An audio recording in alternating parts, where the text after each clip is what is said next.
Fever time! Bow, bow, bow! Duh. No! There we go! There we go! We crushed them in fast break points 17-8. Right, we crushed them in second chance points 20-11.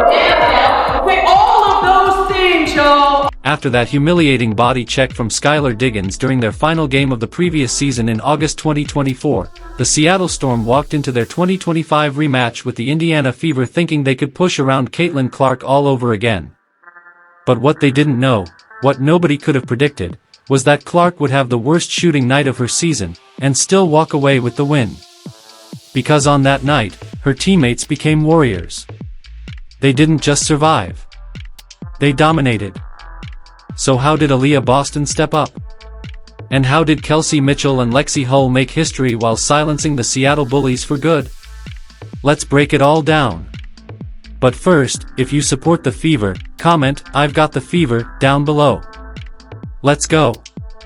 After back-to-back rough games against top-tier opponents like the Las Vegas Aces, everyone was asking one thing: who steps up when Caitlin Clark is off? Who answers the call when the superstar has an off night and can't be the hero?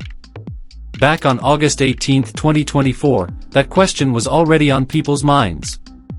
The Fever had walked into Seattle on a hot streak, with Clark one assist shy of making WNBA history for consecutive double-digit assist games. Lexie Hull was having the game of her life. Indiana was blowing Seattle out in their own house. Then, the moment happened. As the clock wound down, Clark was walking to engage with the fans when Skylar Diggins Smith, clearly frustrated, body-checked her on her way off the court. The video was everywhere within minutes. Social media exploded. Fans and analysts called it everything from unnecessary contact to assault. Dave Portnoy's reaction video got over 250,000 views in just 20 minutes. The Storm tried to act like nothing happened. But fans weren't buying it. It wasn't just about one shove. It was about how Seattle responded. They painted themselves as victims, and fans couldn't believe it. Clark didn't react publicly, she showed grace, but her teammates? You could see it in their eyes. The Storm had crossed a line.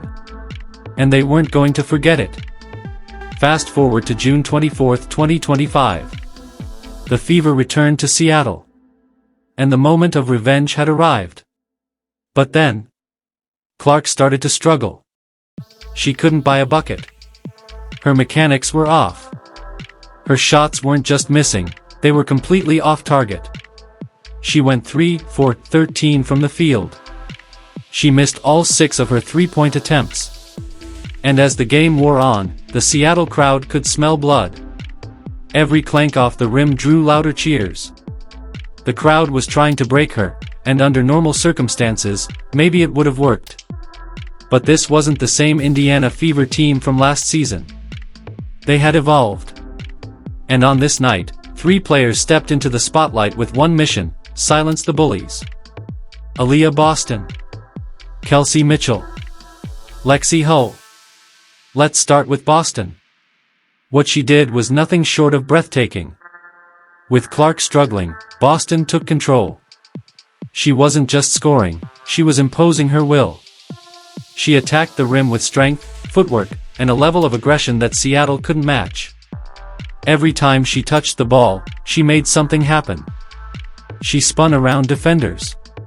She hit mid-range jumpers. She bullied the Storm in the paint.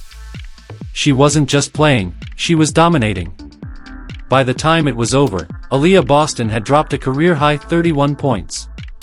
She added 8 rebounds, 3 assists, and 2 steals. Her previous career best was 30 against Atlanta in September 2024, but this game felt different. This wasn't just a good stat line. This was revenge basketball. This was personal. Then came Kelsey Mitchell.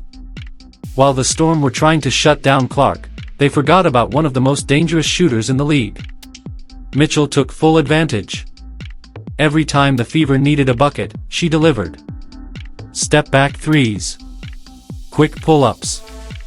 Mid-range daggers. She was calm, clinical, and cold-blooded. The more Seattle pressed, the more Mitchell answered. Her efficiency was ridiculous, shooting 55% from the field, and her confidence grew with every make. And don't overlook Lexie Hull. She might not fill up the stat sheet like Boston or Mitchell, but her presence was massive. She crashed the boards. She fought for loose balls. She made the extra passes.